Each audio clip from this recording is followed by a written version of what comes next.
Right, so we do have a little bit to talk about here, and if you'd like to sound off on this, we invite your calls. Limit Break Radio on Skype, 810-515-8715, limitbreakradio.com/Discord if you want to call in on Discord. But usually, we hold back our spoilerific story discussions for a while. Mostly to piss off Nika. And the other part of it is that, like, we usually hang back and wait for people who may not have enough time to devote to playing this game. Let's doing be honest. multiple dungeons or Exactly. battleground, stuff Let's like be that. honest. We wait until Ethis can get on the show and carry us through the segment. Well, we don't have Ethis here today to talk about it. And being that patch 3.5 was so light on story comparatively, we thought, man, we better put this as like the second part of a show. So again, thanks to Luke Heel and to Orange for coming on and hanging out with us here on Limit Break Radio. Check them out again. YouTube, Facebook, and Twitter, Speakers XIV, and twitch.tv/Speakers of Heidelin to check out all of their content. But we wanted to talk about the story of 3.5. There will be spoilers. So, yep. If you don't want spoilers, bye. Run now. Yes. All right, I'll see you guys later. And again, you can the MSQ is, you can do that in like 45 minutes tops.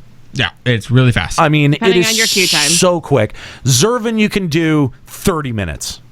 Yeah. Dunscaith, depending on I have not done Dunscaith. I'm going to be totally honest with you. Not done Dunscaith because I can't queue into it. Well, there's It's a no pain in the ass. spoilers from Dunscaith either, so there's nothing like that happens afterwards. It's like, oh my god. Okay, Yeah, nothing's going to shock you in fair. Dunscaith. All right, fair. But then again, I'm also not that worried about spoilers, but I'm sort of using myself as like the baseline. I've had like less time than anyone else in this room in the past 2, 3, 4 weeks to be able to dedicate to actually playing FF14. And so if I'm able to get through it, like if I'm able to find the time for it, fuck, you should have been able to find the time for it too. That if this was the launch of Heaven's Ward, even Kooky would be ahead of a Nero. Yes. So I mean, I think using myself as a baseline example, and it was so quick. It was so quick. That I think that we can lift the spoiler Iron Curtain and talk about the 3.5 story, what little of it existed. Yes. So on not last episode, but the episode before, we had talked about our reactions to 3.5. Or no, that was the last episode. That was last week. Last week. Yep. I was not here. Thank you guys for allowing my voice to rest. You are very welcome. I appreciated that. It was my idea. Shut I up, Trista. got to do some walking. Thank you. You ate some extreme sour? I did. Yeah. How'd that help? I mean, it didn't, but I mean, I got to walk to the store. I don't ever get to go take a walk. You know what? We actually had a very real question for you. Did you urinate in Juxta's cup? I mean, a little. Okay, he did. We were just curious, yeah. Confirmed. How'd you get it so cold still? I mean, do you not have a plan for how this unfolds? If you're gonna have a good prank, you got to have a great plan. Just saying. So he's not going to reveal it. That's exactly. A magician never reveals his tricks. See, exactly. I know how he did it. No, you don't. Ice cubes. You just take. Yeah. Nero. Damn it! He figured it out. He just peed out Son of actual a soda. bitch. Nero at all times keeps a tray full of pea ice cubes in his freezer. No, in Nero's magic, he drinks soda and he just pees pure soda. He just rests his cock in like a bowl of dry ice. Oh God. Ow. No, he just refrigerates his pee and then pours that. So, spoilers, guys. So let's talk. Spoilers, don't eat Nero's ice cubes. Yes. Don't eat anything Still in my better freezer. than our ice cubes in Flint. Sloppy. Sloopy. Wow. Oh, that was don't look at me. I was about to rail on you so hard. I'm keeping my end of the bargain. Thanks, Agent Moon. Kinda. Appreciate it. So let's talk about the storyline quest for patch 3.5. Of course, starting with the main storyline quest. Yes. So The Griffin. I mean, we've been getting set up for the Griffin for a patch Yep. 2 patches? Was it 1 patch or 2 patches? 1 patch? 1 patch. I think it's just one. Yeah, just one. No. Yeah, 1 patch. 3.4. 3.4. Yeah. Something. 3.4. So we've known that this is pretty much the guy who's been manipulating the resistance out in Alamigo, or in New Alamigo. The what you got? Alamigo? The refugees out there. Yeah. And has been whipping them up into a frenzy. And we got introduced to the character for the first time in the last series of updates. But now we go to Baelsar's wall. Sure do. Not because we want to. Not because we want to. Again, because we were. It seems like we were set up. We were definitely very much set up. Absolutely. We were very much set up. Hook, line, and sinker. Yep, to believe that. Thanks, Alphino. That something was going to go down there, and turns out that the Griffin is sending in his people dressed up like the Orzean Alliance, the Grand Company. The Grand Companies. Yep, all the different Grand Companies. It's even more than that because he purposefully lets out the information that he's going to attack the wall, even though everyone knows, like, well, you're never going to be able to hold it, even if you take it. But the whole purpose of that was to get the Eorzean Alliance to mass their forces near the wall. So to it make looks it like even, it really is us. Yeah. And it's brilliant. Yeah, it is pretty brilliant, and I think the end game there. If I'm I'm caveating this with I think because it's been a minute, and I'm just trying to remember. But I think his end goal was to just push the conflict between the Eorzeans and the Garleans. Yes, and actually like force them to have it out. Mm-hmm. He's totally trying to force the Eorzea to go to war with Garlemald, or rather for Garlemald to declare war on Eorzea. It's a way to recruit us without actually recruiting us. Like, he doesn't have a big enough army to liberate Alamigo, so let's just unwillingly bring everyone else into it. Yeah, right. like even if Eorzea is completely unwilling to ever invade Garlemald, by doing this, Garlemald's going to will try to invade Eorzea, and that divides their army and makes what army he has more effective. Yeah, even if we don't actually go in to help Alamigo, which obviously we will, it takes some of the pressure off what they could possibly send to help put down a rebellion that may rise up. Right. So, yeah, now the Orzean Alliance is really put in a very difficult position. And Ishgard, too, is part of that. If we don't help now, though, it looks like we just ran in and then let our own people get destroyed and then chicken out. Nika is efficient as fuck when it comes to light farming. Hi, Nika. Okay, Kuru. Thanks. Hi, Kuru. Good news, Nika. You're efficient as fuck. At farming life. I know exactly. Oh, good. So, of course, the Griffin ends up being exposed as Ilberd. Yeah. Is anyone surprised about that? No, that was not really. So, I was like, of course it's Ilberd. Here's the question I have, though. If you guys remember at the end of, I think it was 3.4 or whichever it was when we actually found Papalymo and Yitta again, right? 3.4, yeah. Yep. After we first meet the Griffin and he walks off, Papalymo says, "I gave you that mask." Really? Yeah, What? Yeah. What, to Yitta? Yeah. I always to thought, Yitta. I always Okay, thought that he was saying it to the Griffin because what the? No. Why would he say that to Yitta? What does that to be with? Oh, I gave you that man. Like what? Who cares? If he was charged with her protection and her identity is the thing, like one of the primary things that they're protecting, then of course it would make sense that he would give her the mask. Then it was like, I'm pretty sure that his actual remark was, "I never should have given you that mask." That's what he mumbled. Okay, yes, and that's why I thought he was talking to the Griffin, because the Griffin is using that mask to like put himself in a place of like power. Like people see that mask and know, oh, that's the Griffin. Like if he was trying to hide Yitta's identity, and he goes, oh, I never should have given you that mask because it got you found out. Like that doesn't make much sense with saying that to Yitta. But the way that he said that seemed like he was. Oh, I never once assumed that it wasn't to Yitta. On the other hand, like, why would he do anything to help Ilberd? Exactly. Because the that person was my question. that Yitta runs into mentions that she, even though she has been out of Alamigo for 20 years, she looks exactly the same. Yeah, so what does that have to do with the mask? She's 20 years older than she looks. And so my assumption was that Papalymo was using that mask in some kind of magic to keep her age suppressed, so nobody would recognize her. It's going to be Game of Thrones. She's 1,000 years old. That is way too many assumptions right there. Now, the fact that he says, I never should have given you that mask, like, that's regret. he regrets giving a mask to. Why would he regret giving her a mask if they're Because trying she to? had said something to the person. Callow's rationale is so sloppy. Oh, Mr. Jack, shut the fuck up. No, she said something to the person she met, and I think Papa Lima was like face palming the entire time because she was trying to like go like, ha ha ha, hi, no, don't see me, I'm not here, and like kind of be like, no, nothing's going on with me, like really stupidly, and Papa Lima was effectively just face palming. So I think then it was like, why did I ever give this Just to you? doesn't make any sense. That doesn't to me. actually make any sense at all because if she's trying to hide who she is, the mask would help her, not hinder her. I don't necessarily think it makes any sense whether he's talking to either one of them. That statement doesn't make any sense to me. That's why I figured that it had some kind of age suppressing thing, and maybe he was regretting now like using magic on her or something. Maybe. I don't There's think like so, there's like no evidence at all that Yida has any magic on her whatsoever at this point. That's an unreasonable. I just assumption. always thought that was a Well, we know weird that her line. neck tattoos are fake, whether or not it's magic or just fake tattoos, we don't know. But No, I think Callow might be onto something with him talking to Ilberd. Like something could have happened between Ilberd and Papalymo behind the scenes that we don't know about. I think that could set up a way better dynamic later, where especially Alphino finds out that after the betrayal, that Papalymo was still in contact with Ilberd and never said anything. Yeah, I mean, but that seems like it'd be such a pointless thing to discover at this point with them both gone. Is he though? Died off camera.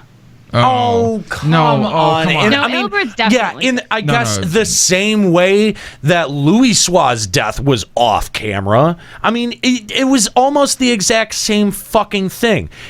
And did Louis Soix die? Well, but look, Also, there are a few differences. Louisa had like the power of a non-shattered tube samadhi. That's true. He was also going against a full-on elder primal Bahamut. This was also just true. a little newborn. We don't really know what it was. Primal fetus. it was gonna be Ralger, obviously. Well, Ralger fetus. Still, it wasn't formed. It wasn't fully like Bahamut Ralger. was. And he aborted it pretty well.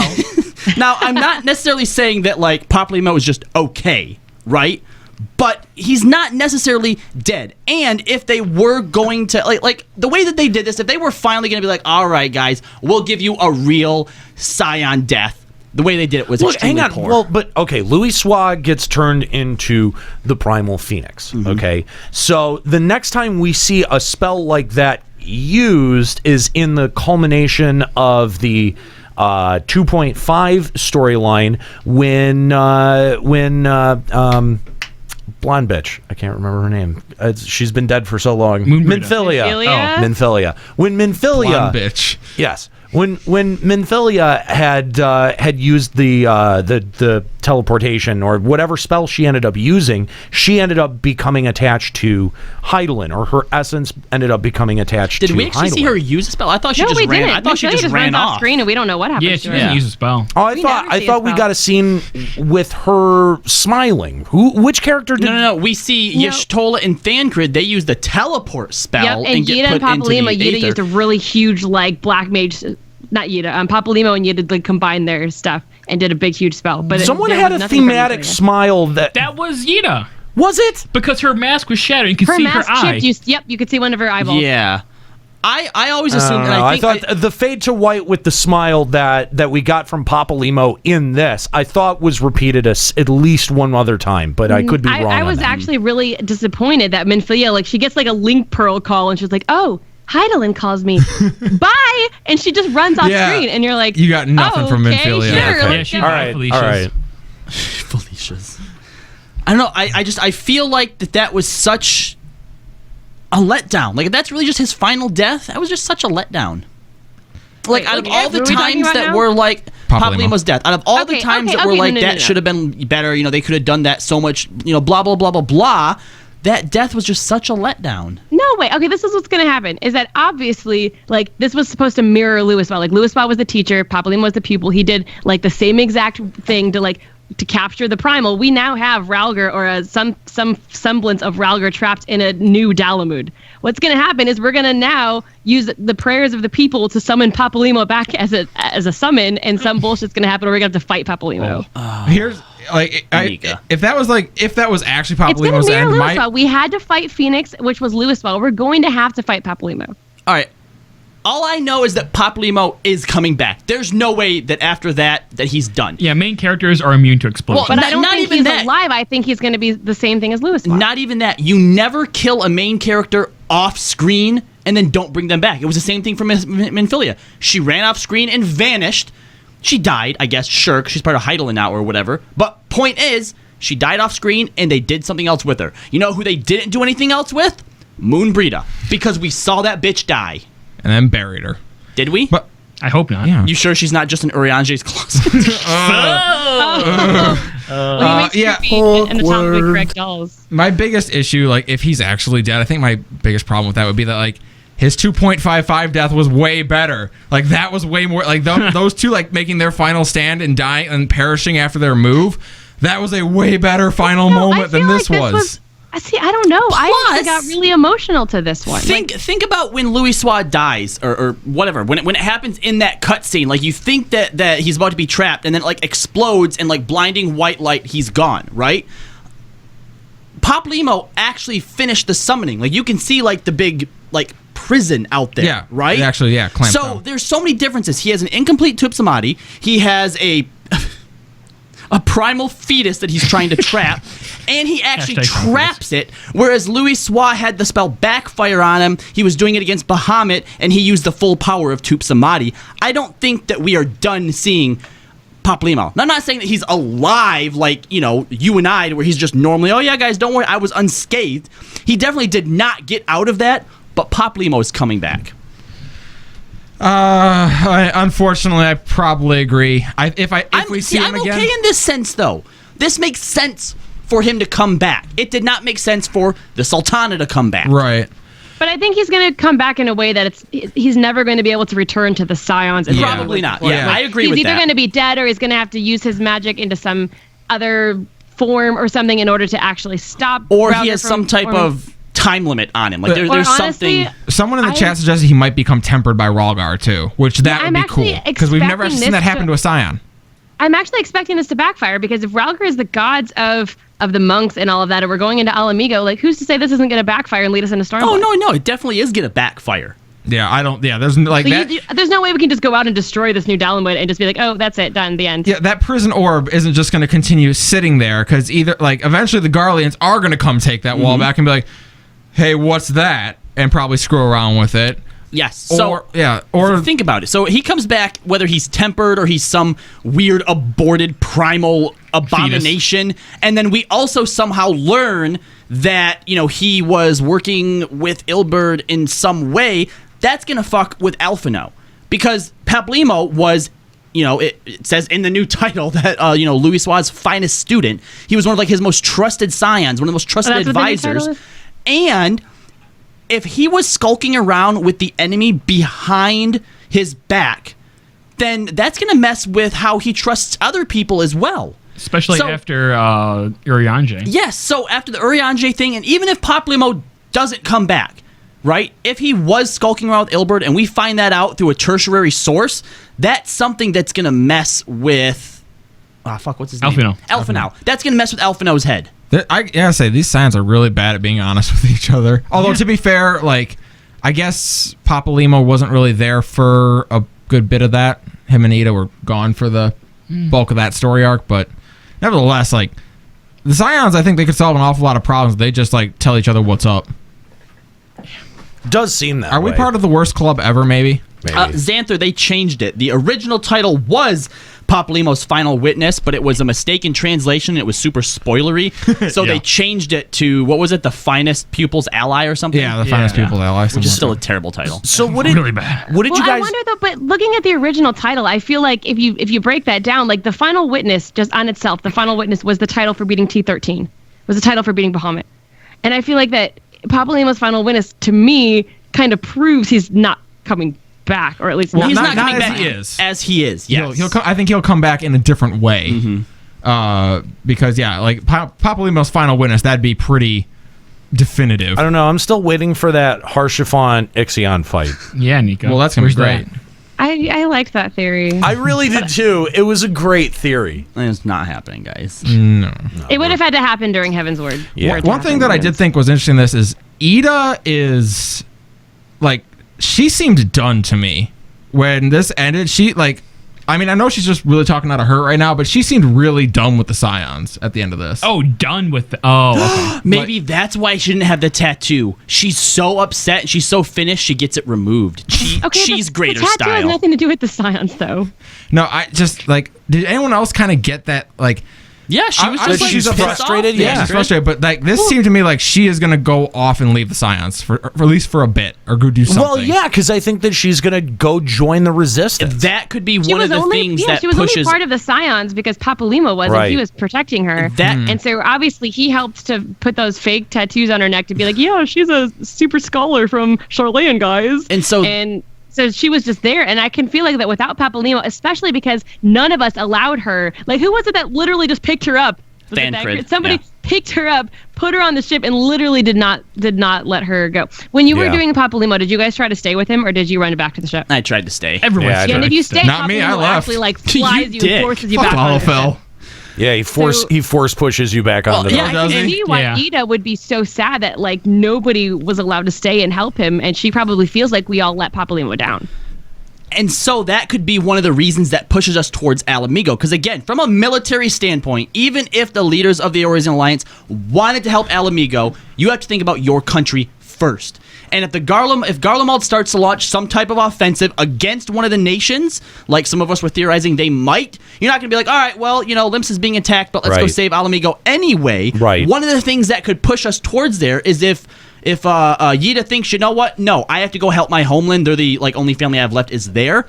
As the Scions, we're gonna think, all right, well, she's one of us. We have to go and help her because no one else is right now. We don't want her getting herself killed. There could also still be some Omega type thing or some other thing that draws us there. Oh, we definitely have got Omega, but I think now, Omega's role, I think, becomes a lot more clear because we have gotten this setup of the primal summoning that Ilberd did. So I just kind of want to talk about that scene real quick, where you've got Ilberd and he's got the two eyes at the top of the wall, and he's just like, fuck it, I know what I gotta do, and splats himself on the ground. Literally splat, emphasis on splat. Boy, does he. Holy cow. They did not, Square Enix didn't pull any punches. The scene of people getting impaled by the spider bots. Oh yeah, it was rough. That was super intense. It was super intense. Square Enix did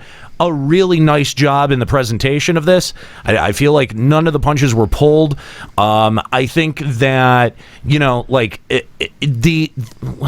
still, I don't think that this is the greatest resolution for the eyes in terms of a narrative. It did reinforce.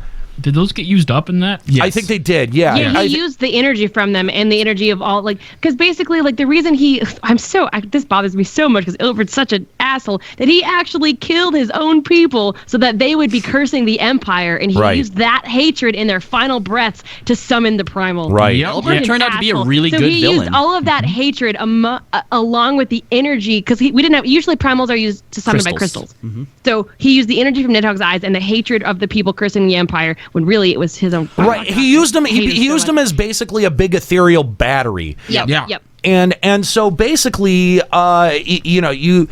have the two eyes of Nidhogg, whose power to bring Nidhogg back into the world was eradicated when we defeated the spirit of Nidhogg. Right. But the ethereal power still remained in them, which is why we tried to throw them off into the void. Very, very powerful things. Right. And they did kind of clarify, too, when he shows up with the eyes, they're like, wait, we threw those off into the chasm. You can't go, I didn't realize this. You physically cannot go down there. The ethereal energy down there will tear you up. You cannot humans go can't there. Go down there. Humans you can't die. survive.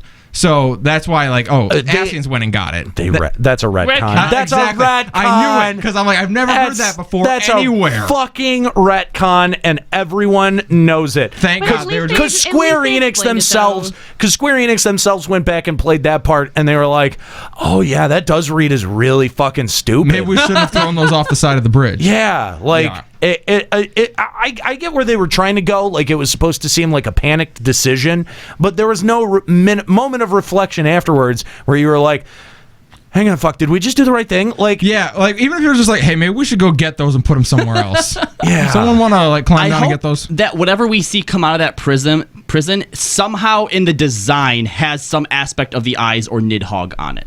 That would be interesting. Yeah, that'd be neat. That would be interesting. That would be cool, but I mean, if it really is summoning Ralgar, which I assume, I don't know how they would implement that, but well, I mean, obviously Ralgar is just a god, so he's probably been depicted in many different ways. Yeah, so possibly, to just throw some extra fucking dragon eyes on him isn't a big deal. So, yeah, I mean, first of all, I think it was really cool. Like, I liked Belisar's Wall in terms of, just a dungeon in and of itself. Felt like an actual military installation, not a long hallway to me. Right? Yeah, and I think that's something that all of the Garlean compounds are really kind of guilty of, and it felt big. It felt appropriately large for how much of a a zone divider this has been. Like it's been a long-standing structure in the Shroud, and you would think like, man, wouldn't we have had the ability to kind of like go at this thing before this? And they made it feel appropriately large. Yeah, yes, definitely.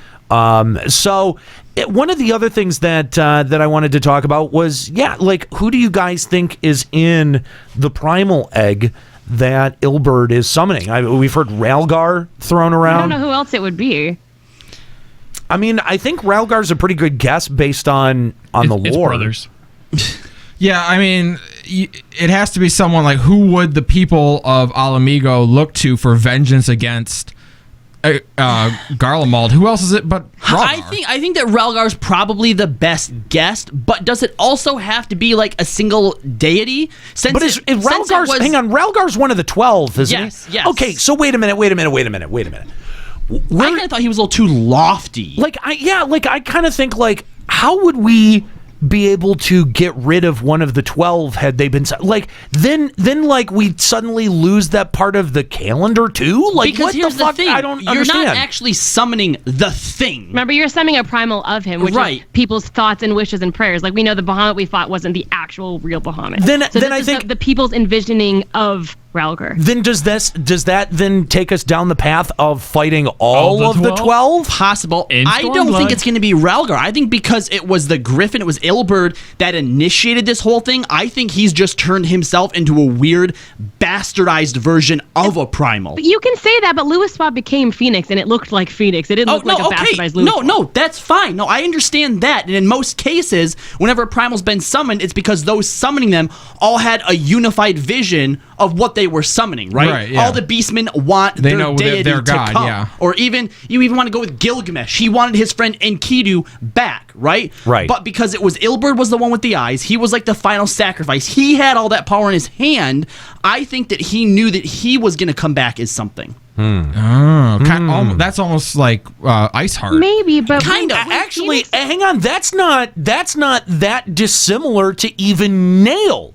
Because Nail had kind of offered up his essence when you defeat him up to Dalamud, and we know that he had been, or rather, she had been touched by the primal, and what's the word for it? Nail was her boyfriend, and she had pretty much absorbed him. What about this, guys? Up till this point, all of his soldiers didn't know him as Ilberd. They knew him as the Griffin. He was a symbol to them. So as they were down there dying, okay, yeah, sure, most of them, since they're from Ala Mhigo, it makes sense that they'd probably be wishing to Ralgar. They'd probably be wishing for Ralgar, but they could also be thinking like, the Griffin needs to save us. We're the one he rallied behind. But my question is, after you kill one of the 12, how do you then still include Ralgar as one of the 12 in the lore? Because it seems weird. But there are people who align themselves with Ralgar. Like, that's one of the character options that you have, is your alignment with a certain deity. Yeah, it would be weird to have to fight your own deity. Yeah. I'm not saying that wouldn't be cool, but though. Again, it's not the actual deity; it's the people's vision of it. Sure, it's the Tidus. But it's like having it be part of the 12 seems like that they've set that aside as a different lore thing. Like, it doesn't seem to match up with the concept of how primals have been. I agree. Have been rolled out to us. It's very shaky. But I'm hoping that going into Stormblood, we don't have the same formula of primals. I want something new, and this would be a nice way to start it. I mean, well, what primals? There's still many that we haven't seen that have been prominent in other games. Who are we missing? Who would fit this? Like, I guess with the Eastern theme and the kind of desert theme, like Quetzalcoatl would kind of work. But what was the primal that we had heard about in one of the last interviews where they said that it may be a friendly primal? That was Lakshmi. That's Lakshmi. the Lamia. the Lamia deity. Yeah, right. I don't know. I think that there's a lot of really interesting stuff going on here. Go ahead. Have we had Valefor in the game at all? Valefor? Valefor is kind of Griffin-ish. That's true. A bastardized version of it. But Interesting. Maybe it'll be Ixalan. I'm putting my ticket in the hat as it being some weird. I think it's going to have the consciousness of Ilberd. Yeah, you see, because I don't necessarily disagree. I don't think Ilberd would willingly just give himself up in his entirety. Like, yeah, his sacrifice may allow freedom for yeah, his place, Alamigo. Thank There you. you go. However, is he going to not bask in that? Is he just going to let himself not be a part of that freedom? Just hope that this primal somehow ends up freeing Alamigo. Yeah. He's not going to give Using up control himself as this a early. vessel might be good enough for him, also. Maybe. Because it's because of his body and his soul and his well-doing and stealing, getting the eyes and all of that this was able to happen. But how closely does this? I mean, do the two things have to be related? Because like here's and this was going to be my next sort of point of discussion was that like okay, we've got a whole other story, MSQ, we've got a whole nother line of MSQ quests to get through, and we know already that at least some of those deal with Omega, and we know that at least some of those deal with the one guy, Nero, right? So if we know that, like, we can probably deduce now from the setup that we've gotten plus the scenes that exist in the trailers that we're going to be going to Nero as a friendly source asking what to do, and he's going to recommend using Omega against this new fetus. This new primal egg. Hey, you need an abortion? I got this sweet And Allergan tech right here. And that Allergan coat hanger. And we still haven't seen the explosion that happens from the trailer as well. And so there's a lot of speculation that whatever ends up going down between Omega and this this very early primal, this captured primal, is going to be what ends up leading to that explosion. Friendly reminder, nothing's blown up yet. Also keep in mind that every time a new primal comes, something changes. So we have to get with the fact that there isn't a set formula for creating a primal because so many people have gone out of the way. Someone in the chat pointed out, Gisela says, Titan kind of had the conscience of Gabu when he was summoned, and multiple things went into the summoning of that, right? There were multiple kobolds that were there summoning. We showed up, killed all of them, and it was Gabu who brought who finally brought Titan into existence. And yeah, it kind of had his consciousness going on. So I don't think it's out of the realm of possibility that Ilberd found a way to basically kind of pull a Shiva and become whatever this Shiva primal can is. turn back and forth at will. Yeah, because Ilberd is at this point. Ilberd is such a great villain to now have him completely wasted. Yeah, but Ysayle did. Ysayle had the Echo. She was like a fallen warrior of light who could have gone in the direction of us, but instead sold her soul and became a primal. Again, so many different primals have came about in so many different ways. I don't think you can say, "Oh no, that's not how it works." No, but what I'm saying is that I don't think the identity of the primal will be Ralgar just because it feels like the 12 have been relegated to a different narrative path than necessarily being inserted into the game with direct influence.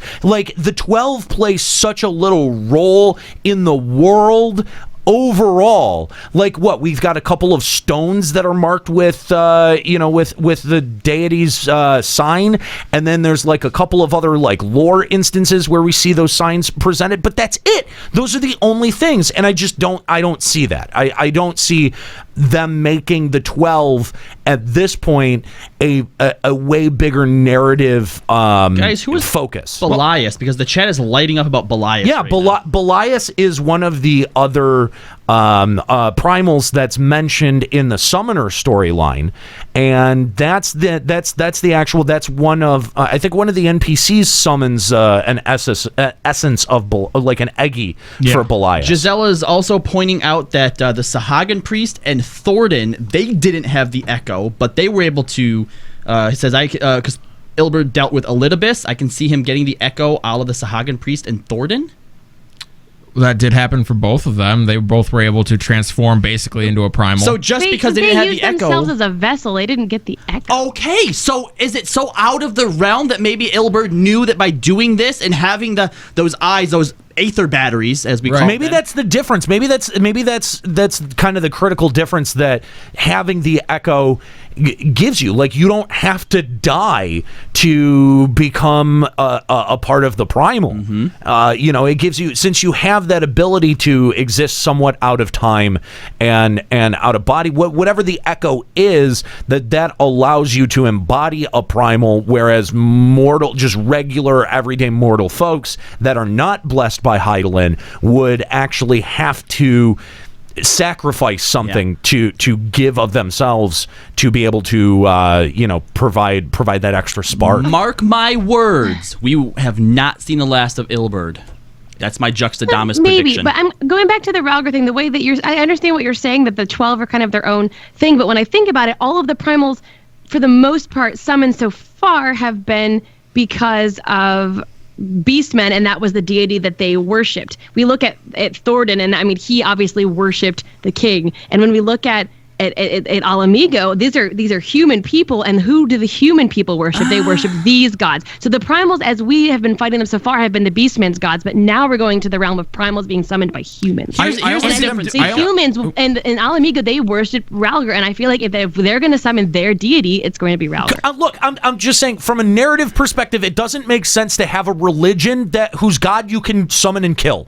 That just doesn't. But again, you're not killing the god; you're killing the primal infestation. Of a primal manifestation. But is that going to translate to when people are picking their deities, or are we just like forgetting that end of the system entirely and saying that it doesn't matter? Because that's what you would have to do. You would have to write off that part of the system and say that doesn't matter. The religion established by the narrative of this world doesn't matter, because now you can actually go meet them, shake their hand, and cut their throat if you really want to. It takes the mysticism out of God when you can actually spit in God's eye. I think it could be Ralgar, but also go along with what Kala was saying, is that because of the skewed view of what was happening in the way that the primal was summoned, it could easily come back as being Ilberd screaming and shouting, "I am Ralgar," but it really being Ilberd believing that's what exactly what I would see. But so I still think it will be Ralgar, whether or not it's like a Shiva-esque thing with Ilberd where he becomes the primal and still has his consciousness. I could totally see that being true. I'm not denying that that's a possibility. I still think that Ilberd's intent was to summon Ralgar because that's who he worships as the almighty god. I would see Ilberd trying to take the form of Ralgar and saying, "Rally unto me, I am your deity. Let's go work some shit up." But the player would still know it was Ilberd because of whatever they would do to either his character model or the dialogue. But I don't think it's even going to end up ever getting that far, because we're going to use Omega, and Omega is going to take care of that problem and end up creating another problem. That's what I see as sort of the impetus for Stormblood. I can't see Nero being our forever ally, though. Let's be real. He's a Garlean. Garlemald is occupied Ala Mhigo. They know that our plan is going to be to liberate Ala Mhigo. He's not going to give us this tool and say, "Okay, go wipe out my entire country who's currently." Well,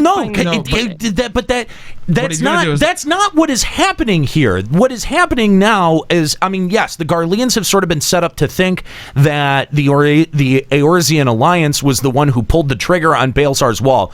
Yes, they are supposed to think that. We don't know what their reaction is, and the reaction, like just taking over a military outpost, is not going to be enough to bring down the ire of the Garlean Empire. It's going to take whatever that explosion is, and I think that once you introduce Omega into the mix and you introduce some real meddling, because the Scions, that when they get involved, the Scions meddle in stuff that they don't even really understand. And I think that is what is going to end up happening here between Omega and this new primal and whatever this big explosion explosion is that the explosion is much more of the impetus for the Garlean Empire to become involved, and then they end up sending Xenos to crush this threat under his boot heels.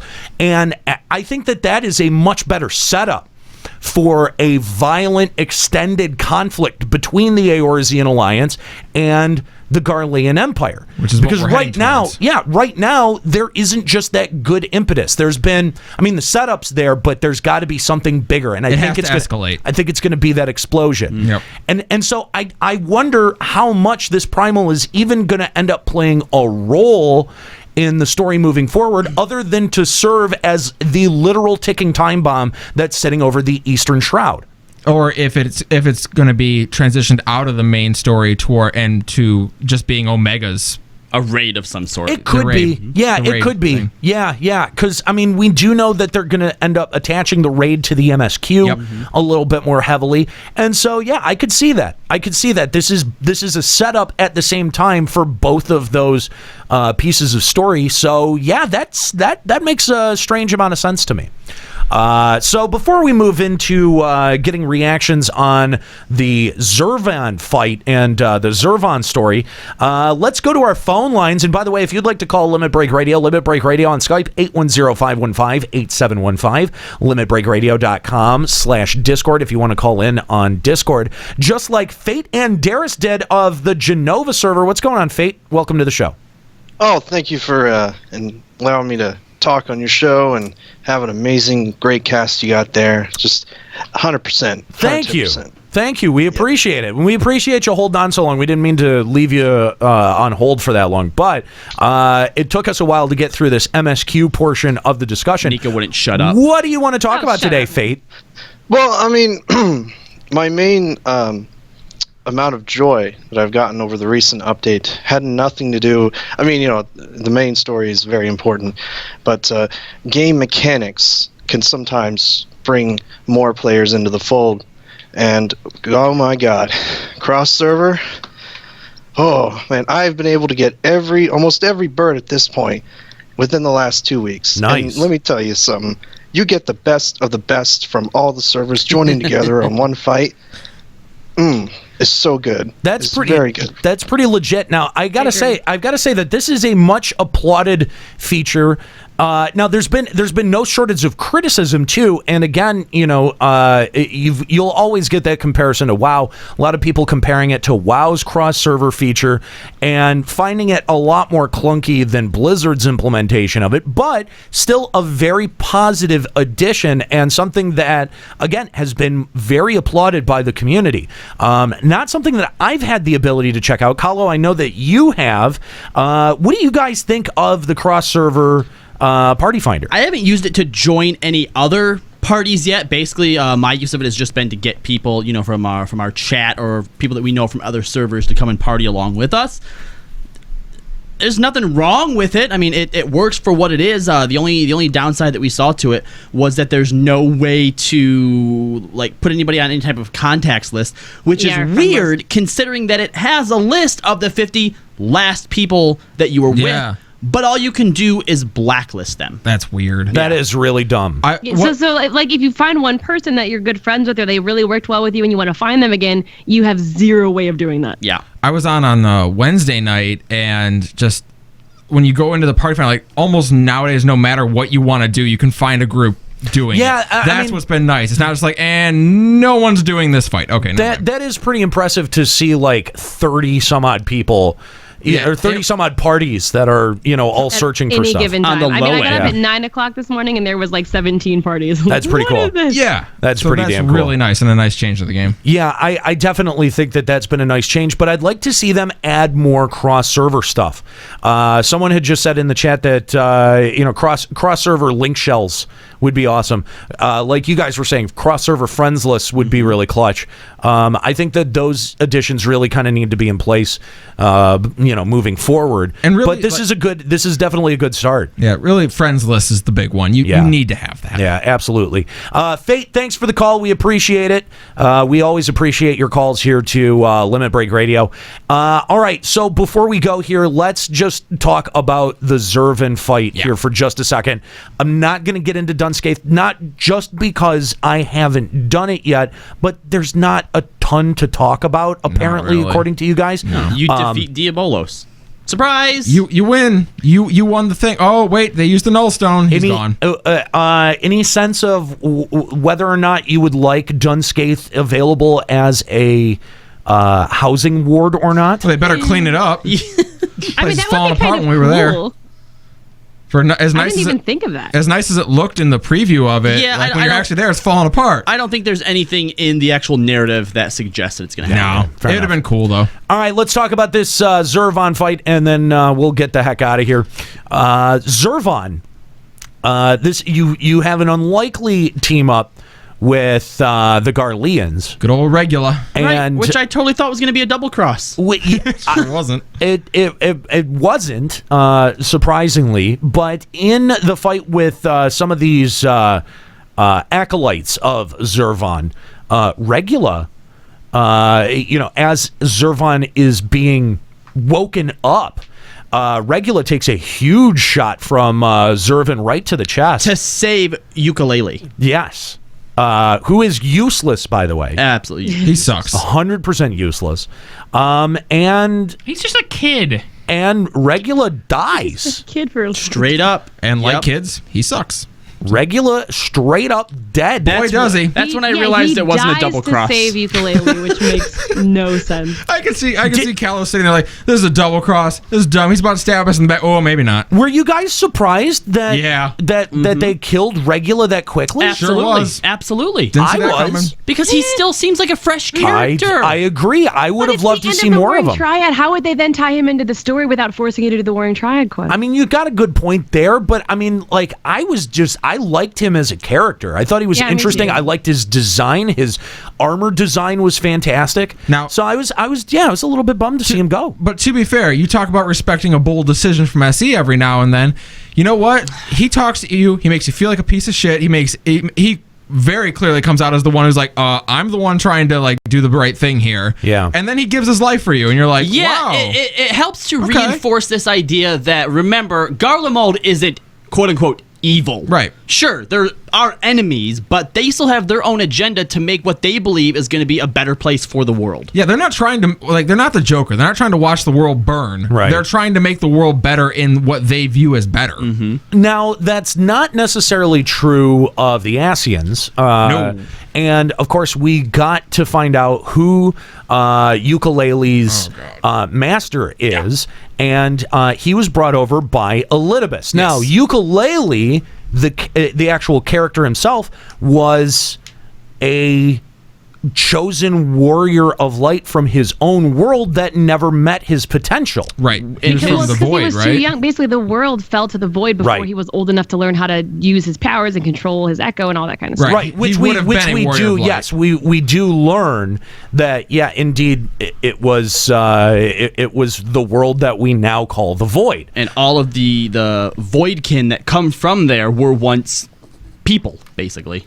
Right. Yes, exactly. Right. Those who were consumed And what did he say? That he was wandering the worlds between when Elidibus found him? Is that what he said? Something like that. Kind of took him under his wing. He talked about wandering the darkness when Elidibus found him. So I don't know if that means. Is the darkness like the Ascian world? Because when he mentioned that, I this whole new theory hit my brain of what if the Ascians, who were all wandering the darkness, were all once warriors of light on their potential warriors of light, their own world, potential warrior of light on their respective worlds, who have fallen or who didn't meet their potential and then became Ascians. Well, that would explain. That was my theory. I've never heard anyone else say that, so I was very proud of that. It makes sense because, like, when we are beaten in combat, we don't die either. We return and then reform. Yeah, but what if? I mean, how many worlds have become voids? Like 3? No more. 6 of them now, isn't it? 6 of them are voids. Aren't 6 of them fallen worlds? Warrior lights or potential warrior of lights from those worlds that were lost into the darkness. I mean, they're all wearing masks too, just like Ukulele was. That's a point that I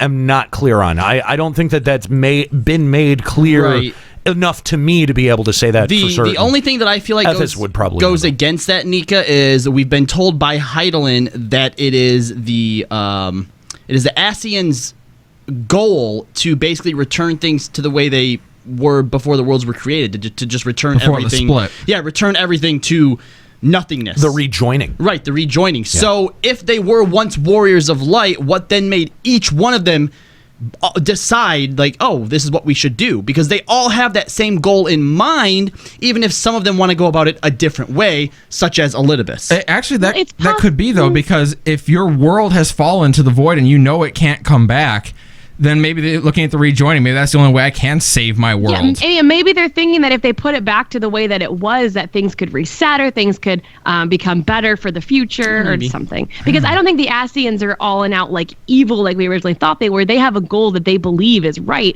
and they're trying to do it. So I think that if that is the case with the Ascians, that they think that this would somehow either save their worlds, reset their worlds, or just make things better for the future. I do have one question about Una Kalhai, which has been bugging me.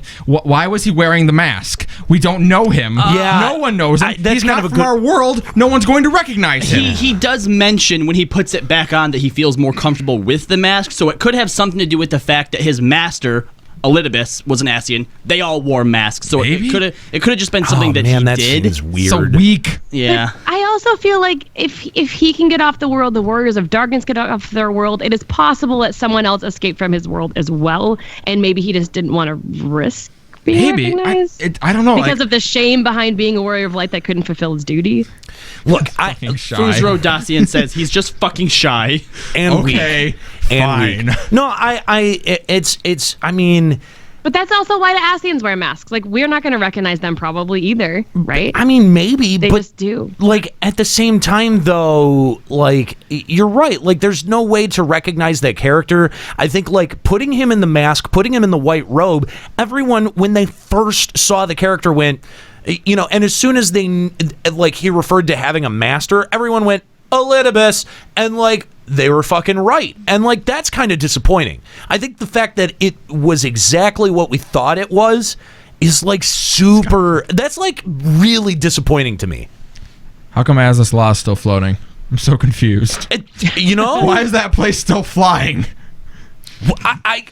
That's what I was waiting for. They charge the batteries up. Now we gotta wait for the batteries to run out. That's what I was waiting for. Is like at the conclusion of the Warring Triad, what happens to Azaz Law? Does it crash into the ocean? No, it can't, because it's a zone, and there are things that have to happen there, even beyond when you complete the MSQ. Yeah, I guess. Which is I like the anima. Yeah, it's a little disappointing, but at the same time, I guess the way that I look at it is, they were harnessing them for power, but back when whichever civilization it was using all that, was probably doing a lot of stuff, right? Now they've been gone for so long, it's all just sort of been in sleep mode, so it has enough power stored up to just go for a bit, I guess. I don't know. That's just fucking weird. Yeah, it's kind of lame. Well, you know what? If they do end up tying these in and making you do them before Stormblood, maybe you see that zone disappear in 4.0. No, I don't see it. No, portion of it. No, I don't see it. It'll be there forever. I don't see it. All right. No, because you're always going to be able to go back and do the anima even after it's irrelevant. Yeah. Yeah, that's true. Yeah. And I forgot that they had put NPCs there and stuff. Yeah, like there's no way that they could have. Yeah, like there's a Triple Triad NPC that's hanging out there too. No. All right. I mean, it feels like that there could have been something to do with that, but like, or maybe there was something that was intended to happen. I don't know, man. It just seems like, okay, you've taken away the power source. Now what? Well, now we take a bunch of those Garlean guys and put them on a bunch of hamster ball wheels and make them run to generate power. Here's my big question for you guys, because at the end of that Zervon stuff, they welcome Yooka-Laylee as a Scion. That's so dumb. All right, now, that's not part of the MSQ. It is completely optional. So how do people who are going to be able to skip over Heaven's Ward and A Realm Reborn going into Stormblood know who the fuck he is? They're not going to care. Yeah, more importantly, no, if you're buying a jump potion, you're not going to care. What I'm wondering is about the people who did do the MSQ, who do care about the story, but just haven't finished the Warring Triad for whatever reason, and then all of a sudden Yooka-Laylee is part of the Scions in the Stormblood. It's going to be weird, unless they make you do the Warring Triad. But like, no. The thing is that you know that they're going to compartmentalize him into one part of the Scions. You're not going to see like Urianger. Ward's Urianger. Yes, like Urianger was not. I mean, he was used every once in a while, every great great once in a while, and they probably have a long-term plan for him, but like I don't see him popping up in every single cutscene that involves the Scion, sort of like you see Thancred or yeah, exactly. Yeah, any of your normal. He's one of the second tier Scions. Yes, exactly. Second class Scion. Yeah, right. So I think that's it. I think that covers most of the story discussion that we have from 3.5. Wow. The second part of 3.5, I think, is pretty anxiously awaited by all of us. Dear God, please hurry up. That's supposed to be what, the end of February? I think it's it's like March. No, that's right. Diadem is end of February. Yeah, that's right. 3.55 is Diadem. 3.56 is MSQ2. Is the story, But wait a minute. Wait a minute. So we've got the European Fan Fest that's coming up in the middle of February 18th. And they had said that there was stuff that they were holding back from other fan fests because we would need the context of 3.5 to be able to understand what is going on. So what did they give us in this patch that is going to be so important to understanding any kind of context to Stormblood? Honestly, the fact true that there's shit. a Dalamud housing Ralger, the primal embryo. Maybe. So then, Baelsar's Wall is the new housing area. So then European Fan Fest is going to spoil a portion of 3.5 Part 2. What? Ooh, maybe, or maybe give us something. I guess it depends on what's going to come in Part 2. Are we going to know about what's in the embryo in Part 2, or are we not going to know that until Stormblood? I mean, I would think, if you're going to be doing something, you're going to have to find out a little bit more about it. I mean, the last we heard, Y'shtola who went off to go calculate the ethereal, radiation coming from it? Wasn't that the last thing we heard about and it? Cryo I'm going to go went, check and see what's going on. Right. Yeah, I don't know, man. I think that they've set themselves up for something very kind of odd, because I just don't see what context this is supposed to bring to the table for the European Fan Fest that we didn't have prior to this, that we needed to understand about Stormblood's marketing material. Good question.